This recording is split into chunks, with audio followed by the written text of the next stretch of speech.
Hello there, and welcome back to the Film Score podcast. Today, my guest is Jason Graves. Now, you might be familiar with Jason for his work primarily in video games, scoring things like the Dead Space series, the Tomb Raider reboot back in 2015, and Far Cry Primal. Now, don't get mad that this show is called The Film Scorer, and I'm talking to a composer that does a lot of game work, and we're talking about two of his new games. But really, it's all the same broader world, and it's a lot of fun for me. Jason scored two new games. One of them is Still Wakes the Deep, which releases, I believe, on June 18th, and the other is No Rest for the Wicked, which is currently in early access and I think comes out later this year. Currently, it's up in the air as to when his score for that game will come out. So we dig into both of those games, two very different games, very different scores, and while doing so, cover a lot of different things. For instance, going to Jason's roots, moving from North Carolina to LA for school, working with Chris Young, coming back to North Carolina where he's been living and working for a number of years successfully as a somewhat remote composer, shall we say. Comparisons of music and the development process for films and games and much more. Of course, you can find out more about Jason on his social media, his website. You can do the same for me. I think this is the third to last interview on this season, with the other two already wrapped and coming to your ears very soon. The one after this actually is pretty big, one that I was in a constant state of shock while doing. Excited for y'all to hear that. But I'm excited for you to hear this too, so sit back and enjoy. Thank you so much for joining me today. How have you been? I've been great. Thanks for having me. How are you doing? I'm doing all right. It's a Friday afternoon, so Heck yeah. things are doing good. It's got to be a particularly exciting time for you because you got two big video games kind of on the horizon-ish. No Rest for the Wicked just came out in early access in like mid-April. Still Wakes the Deep comes out in June 18th. So like a lot on your plate right now. Well, I guess the scores are probably all already done, so maybe not much on your plate. So when it's a period like this, what's your reaction? What are you doing as the games come out? Well, I can give you two answers to that question. I always have an interesting conversation with the developers I work with, like with Chinese Room with Still Wakes the Deep. They were still wrapping up. They spent 6 months on the audio and music and everything on the game, implementation and mixing everything after I was finished writing music.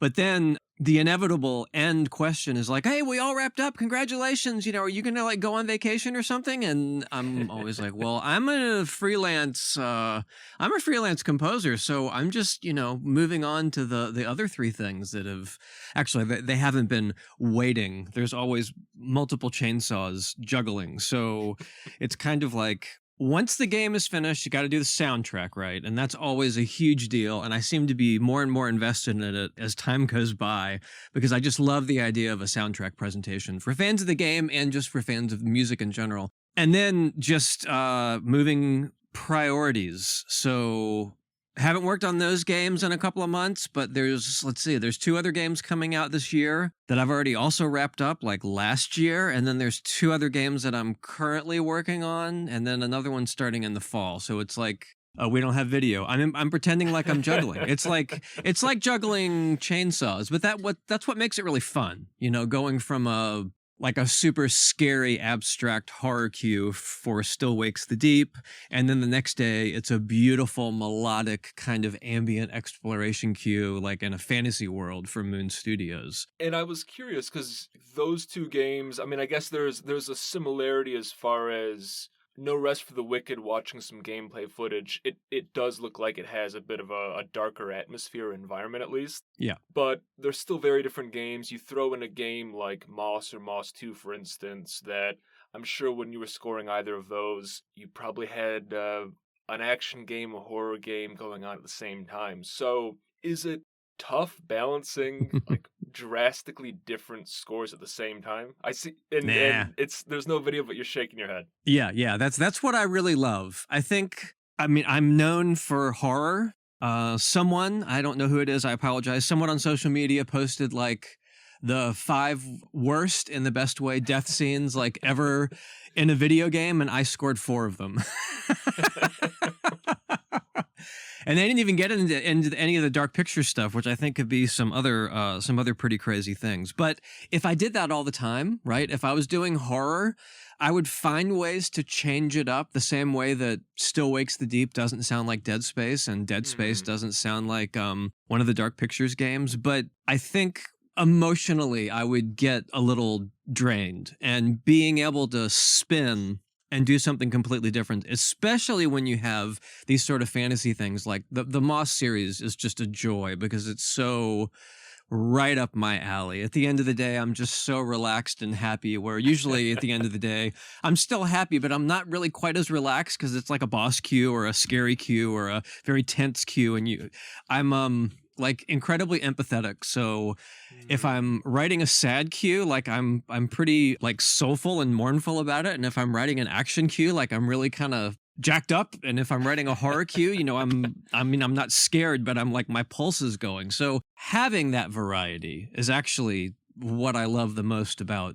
games. Mm. I'm known for certain genres, but I'm also asked to do other ones, which is like best case scenario. It's interesting you mention that because you notice with film, for instance, there are composers that kind of get, and maybe they enjoy that and it works anyways, but that kind of get typecast as a horror composer. You look at like Yeah, Charlie Klaus or Mark sure. Corvin, like that's pretty much all they're doing, and I think those guys love it, so it works for them anyways. But it's interesting that you do so many horror scores and yet are not a horror game composer. It's really nice, and I don't know if that would have happened if I were starting in film. I couldn't tell you why, other than I think games are still maturing. You know, they're still in their infancy compared to film or television, and a lot of times people are just more creative. They're forced to be more creative in games because everything's being made Mm. from scratch for every single game, right? A lot of times they just base it on the music, not necessarily the list of credits that the composer has. The reason I got Moss, the audio director, called my agent looking just for a couple of composers to submit some music, and he explained the game. And I've got animals. I've got so many animals here. I'm a big animal lover. There's literally a parrot, a little parrot on the other side of the microphone here. I just went outside to see my tortoise. We've got, bearded dragons and snakes and other birds and cats and just all kinds of animals. And my agent knew this.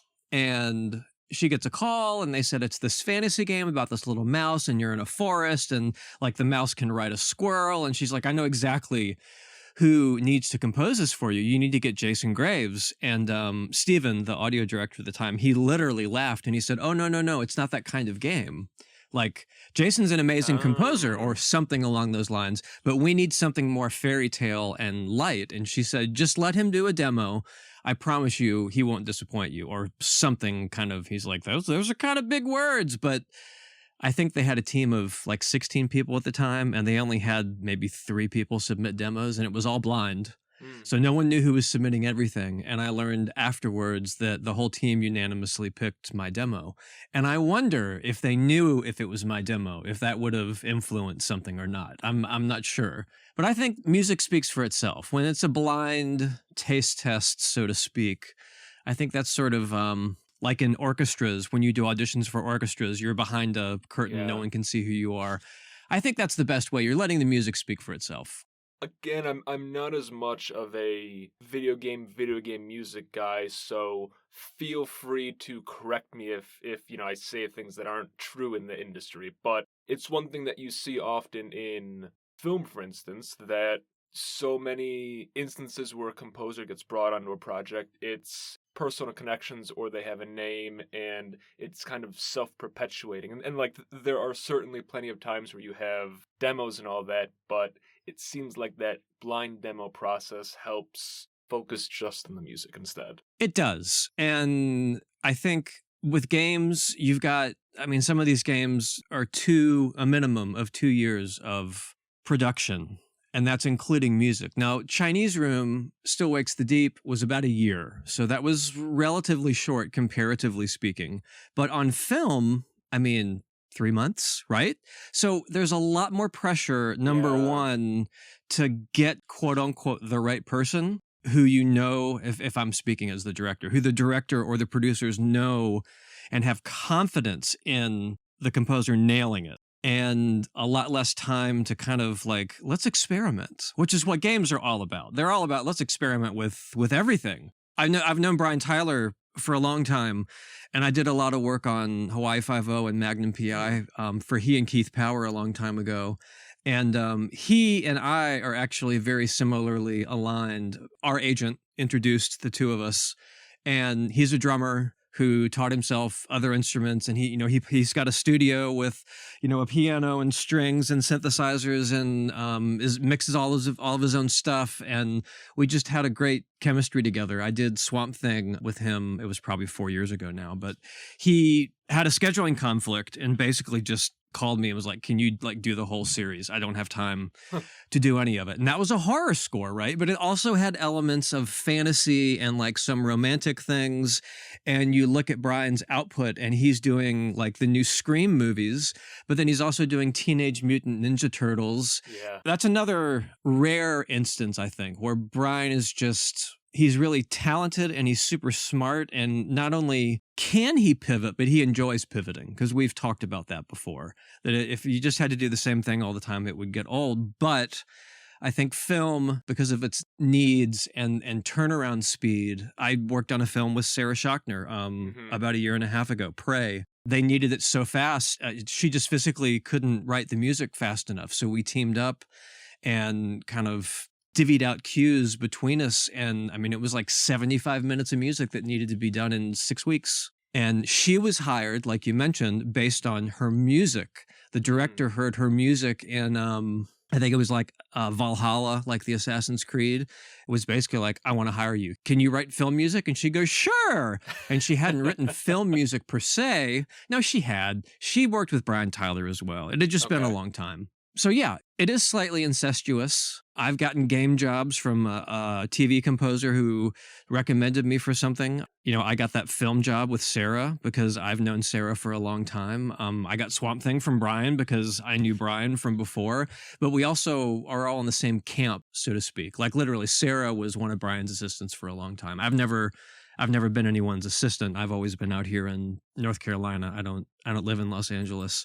Yeah, same thing with like Lauren Balfe. I met Lauren 12 years ago. 12 years ago. And recently did a collaboration basically with some other game composers on the Gran Turismo film. And I mean, I could just text Lauren if I have any questions about anything, or if I like need someone to help me with something, or who's a good mixer you could recommend, I need something by tomorrow, and he'll give me an answer. And it's like we're all more or less the same age. We've all sort of grown up together, and it's like a little tiny incestuous family, like helping people. I play percussion for a lot of other composers, but especially for Sarah, because she's sort of me as a string player, and I'm sort of her as a percussionist and drummer. So we trade parts a lot. It's just fun. I completely like derailed your question, but no, we've I got don't even time. know if I had a question. I think I had a statement and you went right off, which is fine with me. And you talking about you and Sarah working together, like you as her percussionist, her as your string player in a lot of instances. I noticed that in Moss, that No Rest for the Wicked as well, and probably a number of other scores, you'd worked with the same vocalist, Maluka, and I'm sure there's plenty of other folks that you've brought on consistently to work with you. So how do you go about finding the right person to be a session vocalist or musician, and then how useful is it for you to then build that relationship over the years and over the scores? Pretty much the same network of people, except just expand it to more composers. Like Austin Wintory is a big proponent of like collaboration and live music, especially. I think he introduced me to Kristen Nagus, who plays all my live woodwinds. I mean, she's played pretty much on every score I've written since the first Moss. That's the first time I had her, and that was, 6 years ago or something like that. I also talk the Flight, the guys over in the UK. We text each other all the time about like, I'm looking for a certain synth to do XYZ, or I don't remember the last question they asked me. It was something very specific. Just like I specifically asked them, I need a cello player who can do like solo lines. And they introduced me to the cellist that played on the second Moss, who had just gotten back from touring with Bjork. And he was absolutely amazing, like fantastic. I didn't edit any of his cello playing. But then when I first started prototyping the ideas for Still Wakes the Deep, originally I was thinking small string ensemble. And the more of the game I saw and the more you see like the cover of the game, the cover of the soundtrack, a lot of the artwork, it's this oil rig like out in the middle of the ocean, and there's this big storm. And I started thinking it would be really cool if we did just string quartet instead of like a small ensemble, because then we could record it like, first of all, at home. I wouldn't have to go to a recording studio because we had a year, but I didn't want to do like all the prep for live parts. Usually I split it up. So if I'm doing 2 hours of music, I'll do like, 45 minutes, write it, record it, and then another 45 minutes, write it, record it, and then like the last 30 minutes, which is usually cinematics or something.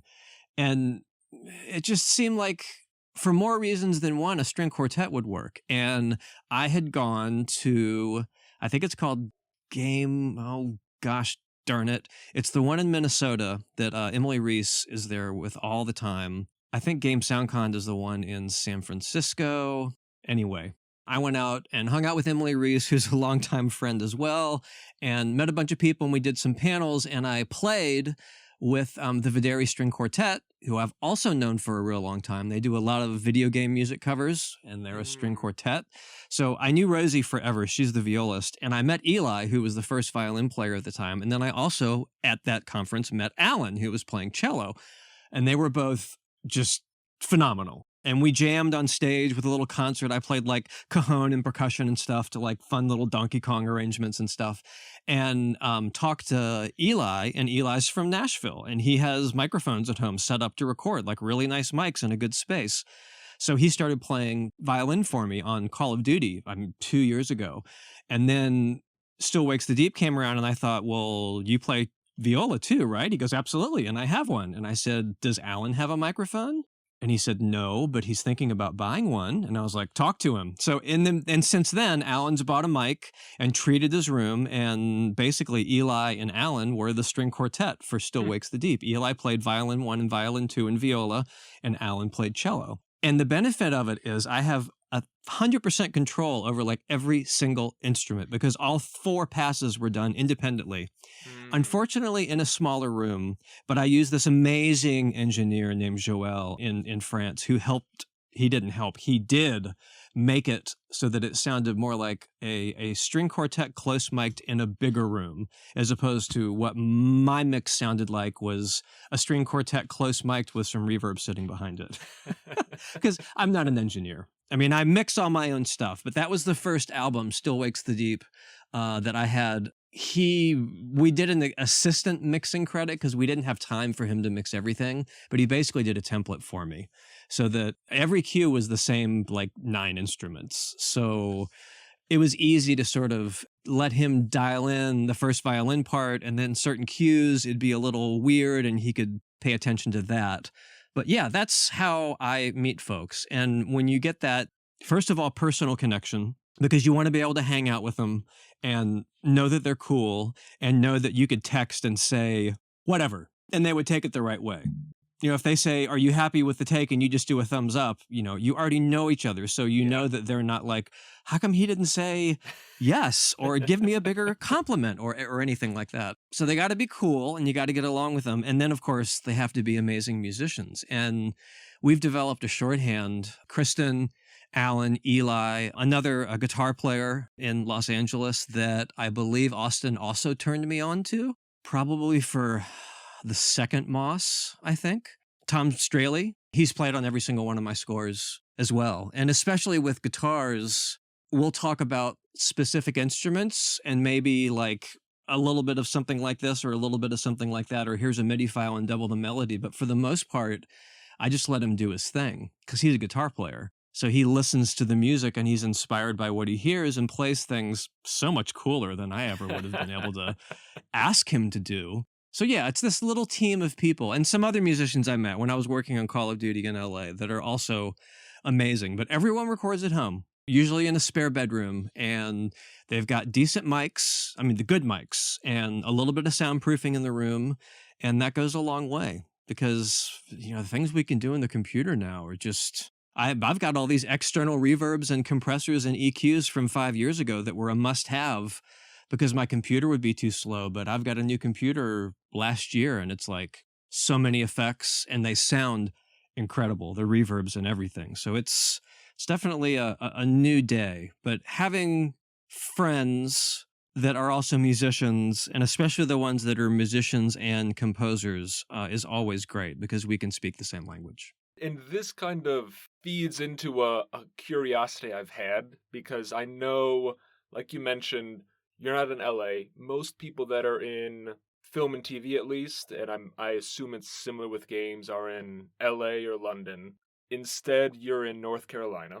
So what was the impetus for you being there versus going out to LA and making your way out there instead, as virtually everyone else does? Well, I was in LA.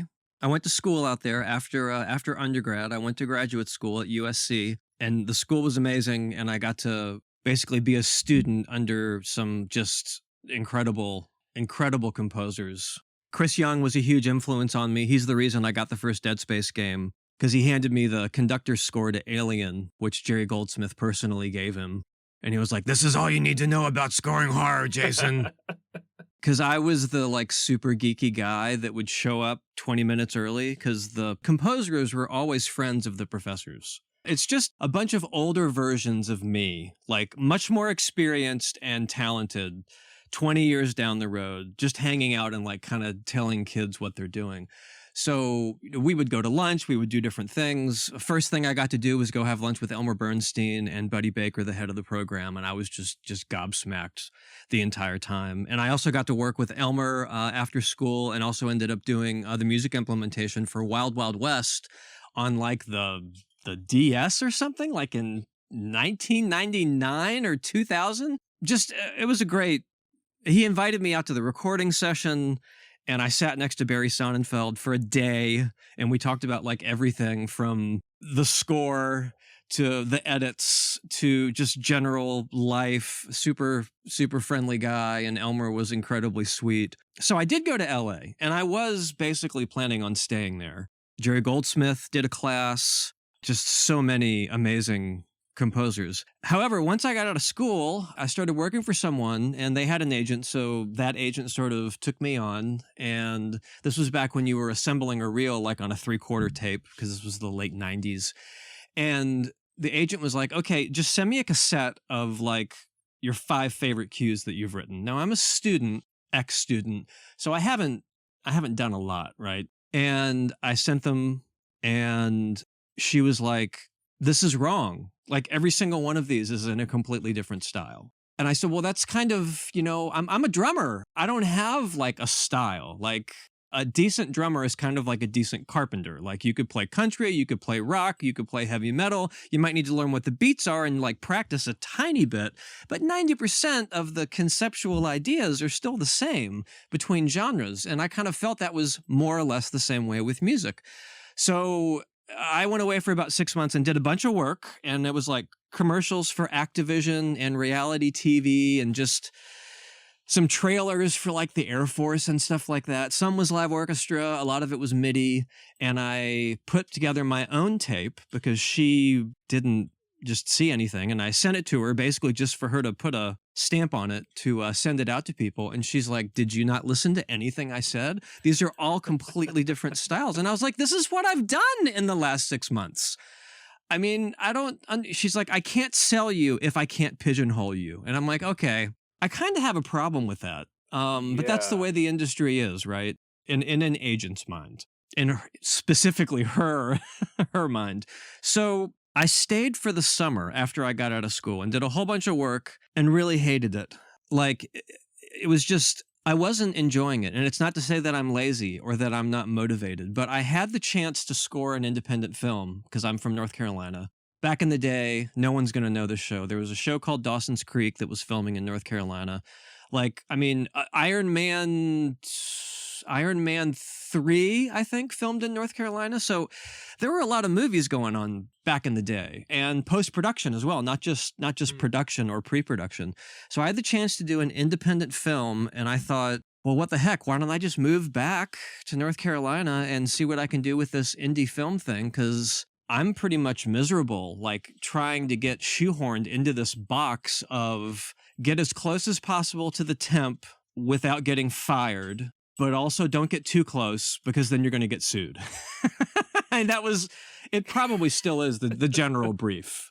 I was also at the bottom of the totem pole, right? It wasn't like I was, I'd been assisting Christopher Young for 10 years and Chris is like, yeah, sure, Jason can write this music. I had no one was vouching for me. I was still inexperienced. So that's why I left LA. And the film thing, kind of, indie film was what it was, but it dried up because for some reason the people here in North Carolina thought it would be really smart to get rid of the tax breaks for the film people. They said, oh no, they're going to want to pay to come here. We're so amazing. And then everyone went to Atlanta because Guess what? Atlanta gave them tax breaks. So all the film stuff left. I did like corporate stuff and local things for a long time and just sort of fell into video games like in 1999 or 2000. And it was because of the satellite sort of mentality of people that work in games, even back then, that I was able to work. My first company, they were in Australia. So it wouldn't have mattered if I was in LA. Yeah.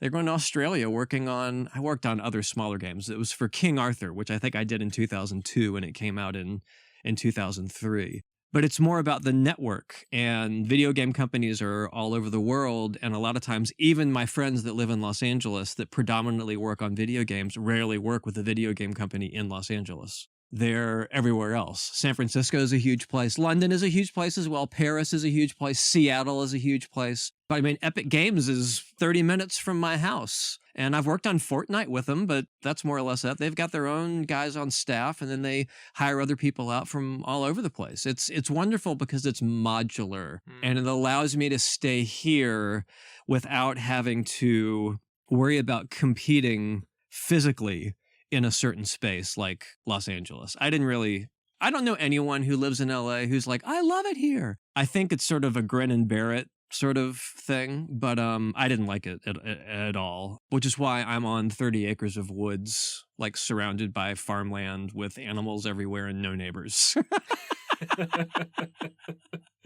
And I was going to say it'd be much harder to have a number of birds out in a studio apartment in LA. So yeah, I get it. It's a good point on games because, I don't know if they're still there now, but like you had Bethesda was in Maryland and Metro DC, I think, for a while, maybe still is. Yeah, I drove up there to see the audio director to work on the Star Trek games. Well, not to work on. I did a whole series of Star Trek games, and we did a demo and submitted it. And I was basically like, hey, what are you doing next week? And they're like, we're just kind of hanging around. I'm like, great, I'm going to stop by. Let's talk about the music. And just drove to Bethesda. And he said that he was so impressed. He liked the music, but he was so impressed that I would drive all the way from North Carolina that he's like, how could I not give you the job? And it spun, it spun into like 5 or 6 different games. I've heard my music in other Star Trek games that I wasn't even, which they can do. It's licensed, right? Sure. I was at a concert in Spain. Who was conducting? Who does all the Clone Wars music now? I'm blanking on his name. Anyway, he was conducting this arrangement of Star Trek music, and the first thing that played was my main theme from one of the games I did, and he didn't even know that I'd written it. I'm not to get us like held up, but now I'm really annoyed because like I listen to so much of the different, not just like the OG Star Wars music, but like there's all these iterations and spin-offs and all that, and so much. now I'm like, who the hell was this composer? So that's when you see me ignoring your responses, it's because I'm, my head's gonna be off in the clouds looking at that. But going back a little bit, because Yeah. you were talking about having a smaller string quartet for Still Wakes the Deep. It's a really weird palette in that score. I got lucky enough to get an advanced digital copy of it so I could listen to it a bit. And so you have that, and then you also have, and you can fill in the name of it, but you've got like a 70s synth, and then you have a music sculpture, the rig. Yep. So can you talk about the other half of the palette of that score? Yeah, totally. And Greg has filled this in. It's VGM Con in Minnesota with Emily Reese. That's where I met Eli and Alan that played on Still Wakes the Deep. And it's Kevin Kiner that did all the Clone Wars stuff. He was doing Hell on Wheels at the time. Super, super, super, super incredibly kind guy. And we geeked out about microphones for like days. All right. So Still Wakes the Deep. The worst thing in the world for me is if a score comes out and someone listens to it and goes, oh, isn't that fill in the blank score that he did? Isn't that Dead Space? Oh, isn't that Man of Medan from the Dark Pictures? Isn't that, whatever? Because I'm talking about horror stuff here. But that applies to any genre. I almost to an obsessive point just want to innovate and try new things all the time. And if I'm not essentially convincing myself that I've made a terrible decision because I've gone too far out on that limb, I don't think I'm pushing myself enough. You combine that with these video games where you have this time to experiment a little bit, and these video game makers that are just like, yes, we love, this game because the music and the way you did it with this, like Dead Space, right? It sounded like the Necromorphs. We love Far Cry Primal. It sounded like Cavemen. And I was like, well, yeah, I used no metal. It was all like wood and bone and stone and dirt. And they're like, that's what we're talking about. We want something like really unique, but we don't know what that would be because this is just on an oil rig in the middle of the ocean. Like, can you use water or something? But the thing that I picked up on when I got the pitch, like the 25-minute pitch from the team, is I said, okay, maybe I'm wrong, but this sounds like the story of someone trying to get back to their family. And everybody was like, yes, yes, yes, yes, that's what it is. The horror is like inconsequential. It's about someone trying to get back to their family. So that's where I started thinking about strings or string quartet and how it would be used and more importantly, how it would not be used. Because there were certain scenes with the character interactions in the game. These are all your friends on the oil rig. It's not something like Dead Space where you're there and you don't know who anybody was. Like, you're working there, everyone knows everyone, you're having all these conversations, you're basically like family. One guy is essentially like an uncle, in quotes, to the main character's kids.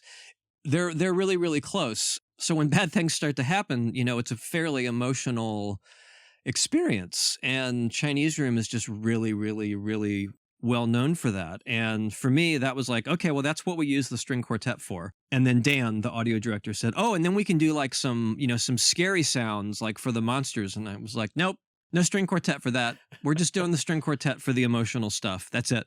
It's like, well, what should we do for like all the other things? And he had pointed to a couple of people that make like little custom instruments and things. And I said, I know exactly what we need to do. I've got a guy that built this thing the size of a refrigerator for me 10 years ago for Tomb Raider. Let's get him to do a sculpture and we'll have our own like metal sound sculpture. And that can be the other half of the score. Tapping it and bowing it and doing anything basically as a percussionist. I can get about 10 different textures out of a piece of metal. That's literally what I went to school for. And during this process, I met this wonderful guy at GDC who builds contact instruments, Alejandro, and he told me about these microphones right here. I know we don't have video, but I've got this pair of mics behind me. So they record at a super high frequency. And what you can do is you can set your computer up to record at a super high frequency. And, normally if you like hit something and it goes ting and you drop it in the computer 2 octaves, it kind of goes, it like sounds really muffled and weird. with these microphones and the right converters, it sounds like a giant metal door slamming in a prison. I mean, it has all the transients, all the top end. So he explained how that worked, and I immediately bought these 2 microphones, and he built contact instruments for me. So what you're hearing in the score is probably half me playing the sculpture live and using plugins and things on it, and the other half I'm playing sounds off the keyboard, because I could hold down the sustain pedal and it would reverse the sound. Or I made it so that some of the bowed sounds, I put them almost in key so I could play notes and loop them. So I could do a melody or, do chords, do sustain lines that would sound like a violin or something. It just opened up a whole new sonic world to everything. The problem was just the sculpture by itself got a little old. And I thought, well, why don't we do a bass synth of some sort? And like you mentioned, I'm here in North Carolina.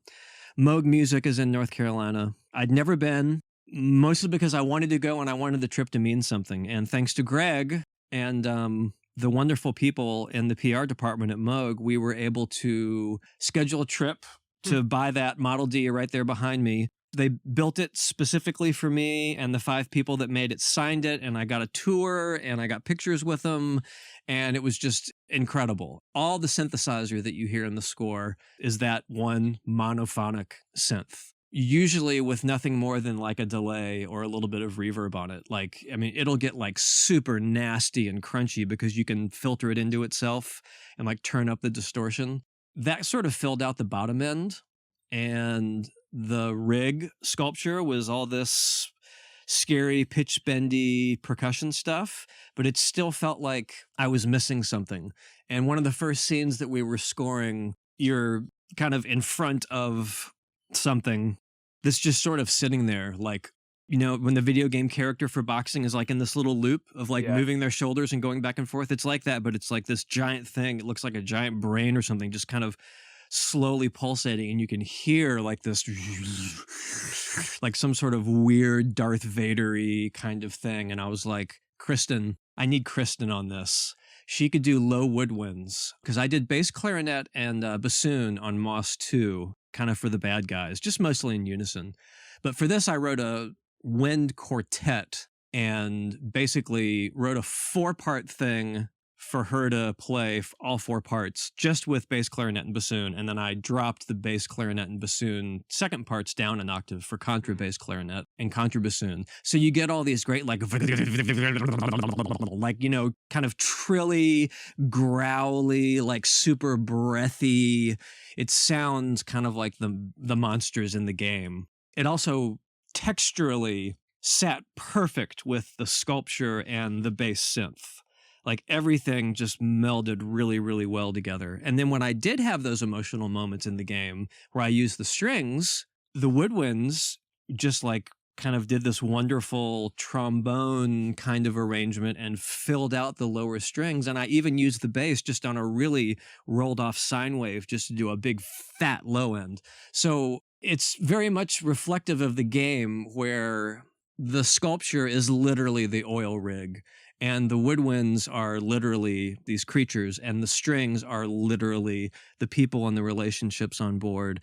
And then the synth is this thing that the oil rig has discovered in the ocean. But a big point of Chinese Room was none of this was intentional. There's no hostile, intentional killing going on here. This is just like things are happening because of what happened with the oil rig. I don't know how much has been like put out there, but what I love about that is, aside from the strings, all those other sounds can flip either direction. Even the rig, I can do like these bowed, like very in tune, slightly kind of creepy sustained sounds, or some hits that sound like ocean waves almost. They do this kind of. So it can be both non-threatening and then like completely ripping off your face a second later, just like the game. So that is my 15-minute explanation as to how I came up with the instruments. I get excited because it really is one of those, I think it was the most like, I just don't know if this is going to work. Seriously? I mean, can we? Because the sculpture had to be built, and then I had to get the mics, and then I had to figure out how to record it. Then we had to get the contact instrument built, and then I had to write music. Then we had to get the live players to do it. Then I'm trying to mix the live players, and I'm trying to mix the sculpture, and I'm trying to mix the woodwinds. And it was just like a 6-month period of like, this is going to be so cool if it works, but if it doesn't work, I'm screwed because I don't know what else we're going to do. Because we were running out of runway, right? Like we were running out of time to finish everything. But of course, it all came together, and it all makes perfect sense now. And you listen to the score, and it sounds like, of course, it should be that way. But yeah, I think it was the most I've pushed myself, basically because Chinese Room let me. Everything I said, they're like, yeah, let's try it. And they never said no to a thing. The only things we changed were because some gameplay changed. Wonderful, wonderful people to work with. And actually, one of like the 3 developers on my bucket list for the past 15 years that I've wanted to work with. So I think that's another reason that I was so excited about the game. And I felt a lot of pressure on myself, not from them.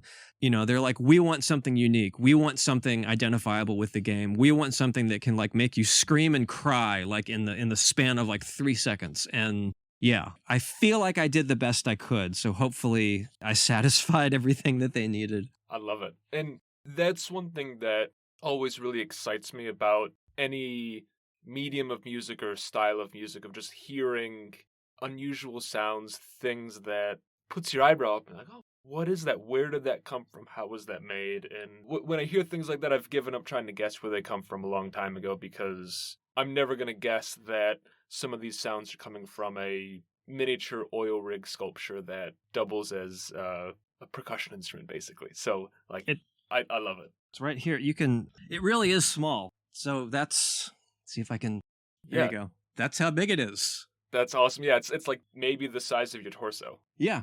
That's wild. It's not big at all. And, I mean, like, it's got great sounds on its own, but, you know, when you hear these huge hits and squeals and screams in the soundtrack, that's that thing too. It's just dropped 2 octaves and it pitches it and stretches it, and yeah, it's amazing. I do want to pivot really quick because sure, you do have another big game, big score out, No Rest for the Wicked, which it's an early access right now, and I always find that concept really interesting from the musical perspective, because who knows what sorts of, at least from like the outside, who knows what sorts of changes are going to happen to the game while it's in that process. I mean, you have some games that are literally in early access for like 5 years. So how does that affect your role? Are you still writing music, changing music as the game changes? Well, we had a lot of changes rolling up to early access. I actually got hired for that game like last August and started writing some preliminary themes and things like that. And we had a trailer, as you mentioned, with Maluka that came out in November when they announced the game. But that was all I worked on until about, I don't know, towards the end of January is when I first started properly writing music for the game. So from January through basically like the first week in April, I did about 2.5 hours of music. Now that's fully produced, like with all the live soloists and everything. So for me, from a musical standpoint, that was basically what I was brought on for. It's like, we need early access, we need music, and then we will let you know. Because like you said, who knows how long these things go. But I really love the music that's out there in the game. I hope that the players enjoy it as much as I do. We spent a long time on the Wicked Inside reveal, and I sort of bespoke, like spotted different cues that I'd already written underneath that for all the different sections. It's like a 20-minute long video. And that was a lot of fun too. Yeah, the art style and everything is just amazing. And it is a little darker, but what I love is Moon never directed like, this needs to be a scary score. It was more like, you know, there's enough horror and it's really dark anyway.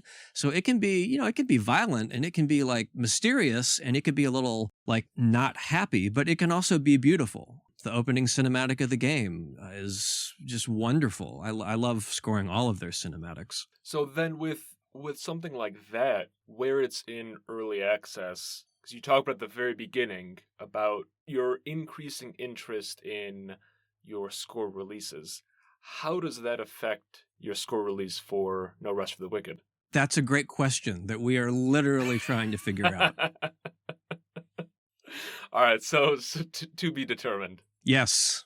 Well, all right, let's take it from like a broader perspective then, because Sure. a lot of the times when you get like a film score, for instance, it's often the music released chronologically alongside the film. You'll get Right. some composers who will move things around and kind of create their own experience, but usually chronological. In a lot of games, particularly like a game like No Rest for the Wicked, it's not necessarily linear. It's not A to B to C, etc. So that means in the game, you can be, as the player, you can be experiencing cues, music in different orders. So when you're putting the score together, especially for a game like that, what is your plan or how are you doing it? A lot of it, again, for early access, because obviously only so much of the game is playable at the moment, but a lot of it was focused on just where the player would be spending the most time. One of the things I love about the game is it is an action RPG, but you also can do like all this amazing stuff in the town in Sacrament. And one of the first things that I did was just write a whole suite of music. I think there's probably 15 or maybe 20 minutes of music for Sacrament, but they're all in varying sort of moods. Because when you first show up, and I mean, the game's been open forever and people are doing playthroughs. I don't think this is like any major spoiler. Everyone talks about it a gazillion times. The city is in decline. It needs help.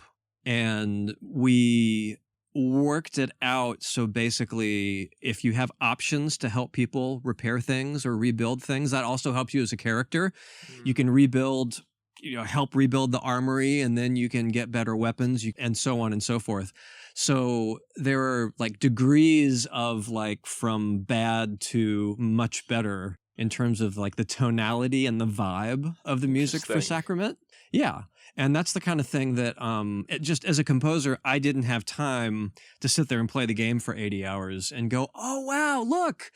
First of all, it was probably broken when I started because, we're still working on everything. Yeah.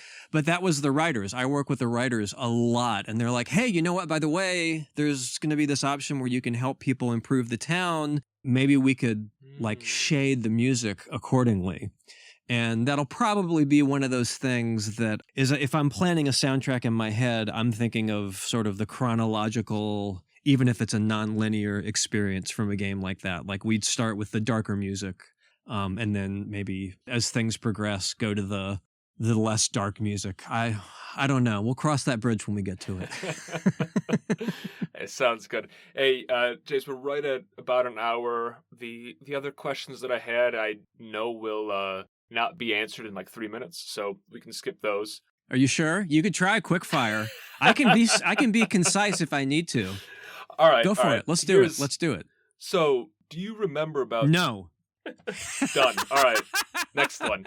All right. So there was about 2 months ago, there was an interview with the composer Nobuo Uematsu, and he had a quote about there being like a divide between movie soundtrack style music for games and, I don't know, we'll call it more pure game music. When that came out, there was a big pushback against it.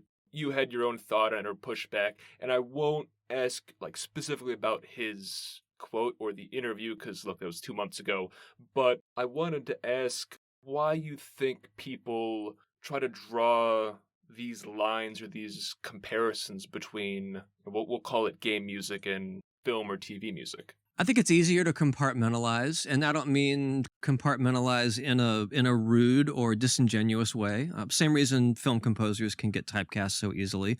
And I think a lot of times when people talk about game music, air quotes, they're thinking more classic game music, the more kind of 8-bit sort of stuff, or even kind of the 16-bit sort of stuff. And I was around for all of that as well. And when people think about film music, then a lot of times, especially modern film music, is more wallpapery, more textural, and less thematic. We're not getting all those big kind of Jerry Goldsmith, John Williams themes all the time. Sometimes we are, and it's amazing. But I think the general nature of film is leaning away from that at the moment, and it's all cyclical. So I think that divide is coming from people thinking about ba-da-bum, ba-dum-bump versus like a textural horror score that's got, let's say, a sound sculpture in it and all these other things, right? So it's easy to classify and give an opinion about something. Me doing a little bit of everything, I just think it's music, right? I think that's what I said.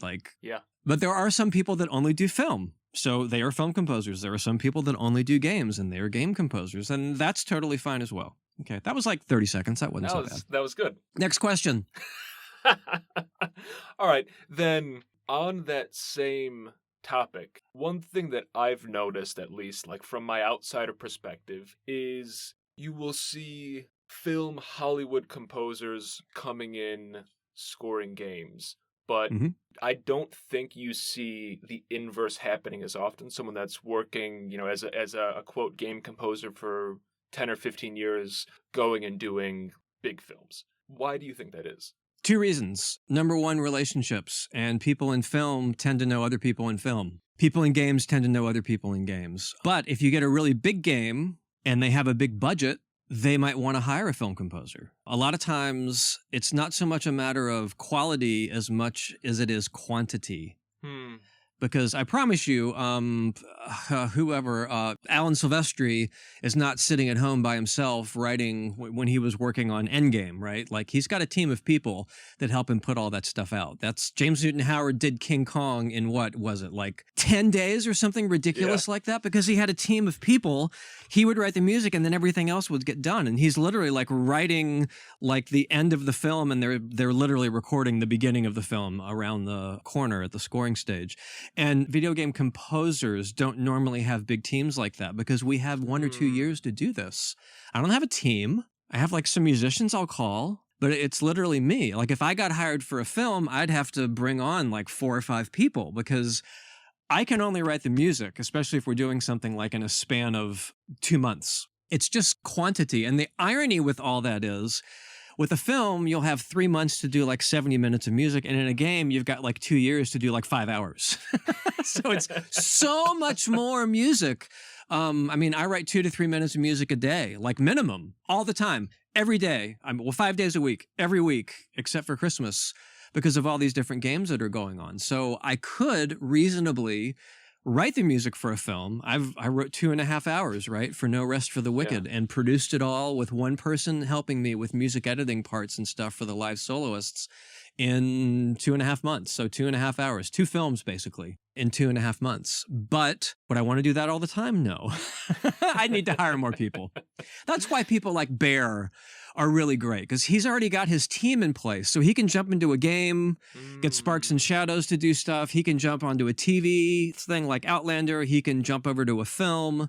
It's a big production. And honestly, it's the kind of thing that I like keeping it personal. Not that Bear isn't personal. I'm not comparing myself to Bear at all. I'm just saying that I like the way I work, and I like choosing specific things that move me emotionally and intellectually. So for me, the one-man army of one doing everything in his own room is definitely my favorite way to work. Not that I wouldn't take a film if it came along, but it just have to be, the right relationship. Yeah, awesome. Well, so look, this is one of the things I love about this podcast, these interviews, because so many of my questions are really to sate my own curiosity, and other people happen to listen in as well. So I appreciate that, because it's the sort of thing that, like I saw Einan Zur, and I hope I didn't mispronounce his name. Earlier this year, like he released the score for Starfield and for Rise of the Ronin, which are both really, really long. And seeing those release, hearing those, I was like, how the hell is this guy writing so much? But then, to your point, could have been over 1, 2, 3 years instead. It probably was. If all 4 games that I think are releasing for me this year, the soundtracks all come out, that'll be over about a 3-year span of stuff that I've written. And some of them I haven't even listened to. And games get delayed. They're still Yeah. working on them. A year later, the soundtrack comes out. It'll be like, oh my gosh, you had 6 games come out this year. It's like, yeah, I didn't really. No, I'm consistently writing probably 7 to 8 hours of music a year, but it's not being released at the same pace. All right, well, that has satisfied my curiosity for the afternoon. Okay, So great. I appreciate the extra few minutes and the more rapid fire answers. Yeah, no problem. No problem at all. Good questions. Thank you, and great answers, Jason. Once again, I appreciate you coming on and chat with me. It's been fun, and I'm looking forward to whenever No Rest for the Wicked, the soundtrack or the score comes out. Unfortunately, my laptop is about 10 years old, so it's a little outdated for a game like that. Yeah, that definitely pushes some graphic boundaries for sure. Just watch some live streams in 4K on YouTube. All right, well, hey, once again, I appreciate it, and you have a great weekend. You too. Thanks a lot. Take it easy.